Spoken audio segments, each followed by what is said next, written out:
नमस्कार। आज मैं एक नया वीडियो आपके सामने प्रस्तुत कर रहा हूं। मुझे उम्मीद है आप सभी को पसंद आएगी और मेरे जी एजुकेशन चैनल को सब्सक्राइब अवश्य कीजिए। ऐसे जानकारी इस तरह आपको नए नए हमारे अध्ययन, हमारे नए नए विचार आपको मिलते रहेंगे। अक्सर हमसे लोग पूछते हैं कायस्थ कहाँ से आए, कायस्थ कौन है, कायस्थ की शुरुआत कैसे हुई, इनकी वंशावली कहाँ है या इनकी वंशावली क्या है, कहाँ से ये आते हैं। ये बहुत सारे सवाल लोगों के जहन में है और होना भी चाहिए। आखिर इन कहाँ से आ गए, ये कैसे समाज से हैं, बहुत सारे सवाल। तो मैंने भी सोचा कि मैं इस पर एक बार अध्ययन करूं और देखूं कि कायस्थ की शुरुआत कैसे हुई। कायस्थ को हम लोग चित्रगुप्त वंशज बोलते हैं। तो आगे चित्रगुप्त वंशज क्या है, ये चित्रगुप्त क्या है, बहुत सारे सवाल थे। तो मैंने भी एक अध्ययन किया और मैं उस अध्ययन को आपके सामने प्रस्तुत कर रहा हूं। मुझे उम्मीद है कि आपका मेरा अध्ययन पसंद आए। कायस्थ जो है, चित्रगुप्त वंश जो है की शुरुआत हमारे धार्मिक ग्रंथों में सर्वप्रथम ब्रह्मवैवर्त पुराण के प्राकृतिक खंड के 288 में इनका वर्णन आता है। कायस्थ भगवान ब्रह्मा के पुत्र हैं। हुआ ये कि भगवान ब्रह्मा जब 1100 वर्षों तक लगातार तपस्या किया, तब उनके अस्थि और काया से एक व्यक्ति का जन्म होता है जिसे कायस्थ कहते हैं। भगवान ब्रह्मा ने कहा कि देखो, तुम हमारे अस्थि और काया से उत्पन्न हुए हो, इसलिए आज से तुम्हारे वंशज कायस्थ कहे जाएंगे और तुम हमारे चित्त में गुप्त थे, इसलिए तुम्हारा नाम चित्रगुप्त होगा। ये दोनों बात क्लियर हो गई कि ये ब्रह्मा के पुत्र हैं और ये चित्रगुप्त, इनका नाम कैसे पड़ा। जब भगवान चित्रगुप्त ब्रह्मा जी के सामने प्रकट हुए, उन्होंने पूछा कि पिताश्री, मुझे उत्पन्न करने या मुझे प्रकट करने का आपका उद्देश्य क्या है? आपने किस उद्देश्य से मुझे प्रकट किया है, किस उद्देश्य से मुझे लाया है? तो भगवान ब्रह्मा ने कहा कि तुम्हें बहुत बड़े उद्देश्य के लिए उत्पन्न किया है मैंने, और तुम्हारा बहुत ही अति महत्वपूर्ण कार्य है जो तुम्हारे उत्पन्न होने से ही प्रकट होता है। उन्होंने कैसे?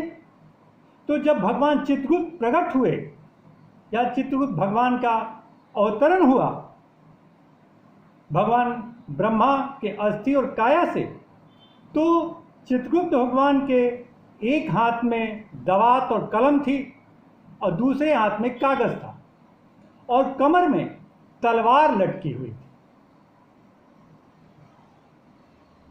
इस तरह वे प्रकट हुए। उन्होंने कहा कि देखो, तुम्हारा बहुत ही गुप्त और बहुत ही महत्वपूर्ण कार्य है, इसलिए तुम्हें बहुत सारे शक्तियों की आवश्यकता होगी और तुम्हारे बिना ये ब्रह्मांड चर अचर जो भी है वह चलना कठिन है। इसलिए तुम्हारे मनुष्यों के कल्याण, देव दानवों के निर्णय, जैसे लेखा जोखा करना, उनके पाप पुण्य का हिसाब करना इत्यादि सभी कार्यों के लिए तुम्हारा अवतरण हुआ है। तुमको मैंने इसीलिए प्रकट किया है। तुम्हें देव दानव मनुष्य के पुण्य और पाप का निर्णय करने के लिए तुम्हें जन्म हुआ है। इस अति महत्वपूर्ण कार्य के लिए तुम्हें बहुत सारी शक्तियों की आवश्यकता होगी और इन शक्तियों के लिए अच्छा है कि तुम धरती के किसी पुण्य क्षेत्र में जाओ और वहाँ तपस्या करो और तुम बहुत सारी शक्तियों को अर्जित करो, जिससे तुम्हें निर्णय की क्षमता का विकास हो सके और तुम्हारी जो निर्णय हो वो बहुत हद तक सही हो। ये सभी बातें भगवान चित्रगुप्त अपने पिताजी से आदेश पाकर और धरती के सबसे अच्छे पुण्य क्षेत्र जो आजकल का उज्जैन है, जिसे उज्जैनी भी कहते हैं, जो मध्य प्रदेश में है, जो इंदौर के नज़दीक है, भोपाल अहमदाबाद रूट पे है, भगवान महाकाल की नगरी है, वहाँ गए और उन्होंने हजारों वर्ष तक तपस्या की और बहुत सारे अद्भुत शक्तियों को प्राप्त किया, जिससे उनके व्यक्तित्व का और विकास हुआ और उन्होंने काफ़ी तपस्या की। तत्पश्चात जब भगवान चित्रगुप्त अद्भुत शक्तियों के मालिक हो गए, अद्भुत शक्तियां प्राप्त कर ली, तब भगवान सूर्य के पौत्र जो थे श्राद्धदेव, वो भगवान ब्रह्मा के पास पहुंचते हैं और वे अपनी पुत्री का विवाह भगवान चित्रगुप्त से करने की प्रार्थना करते हैं।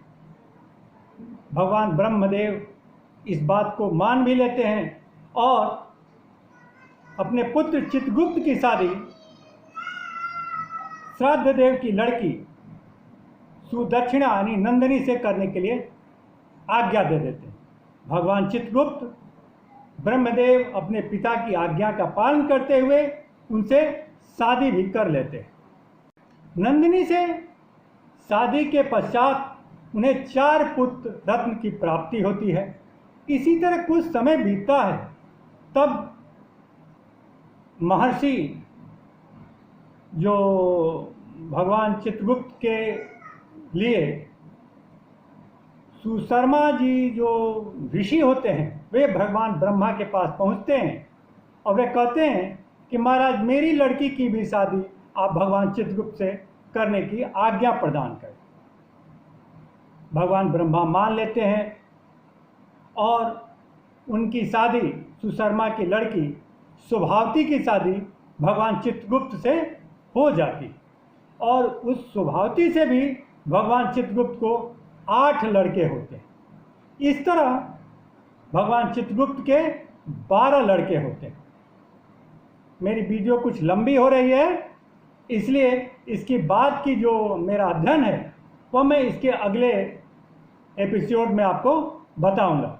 अगर मेरी वीडियो पसंद आए तो इसे लाइक कीजिए, सब्सक्राइब कीजिए, बेल आइकॉन दबाना नहीं भूलिए और मेरे जी एजुकेशन चैनल को सब्सक्राइब अवश्य करें।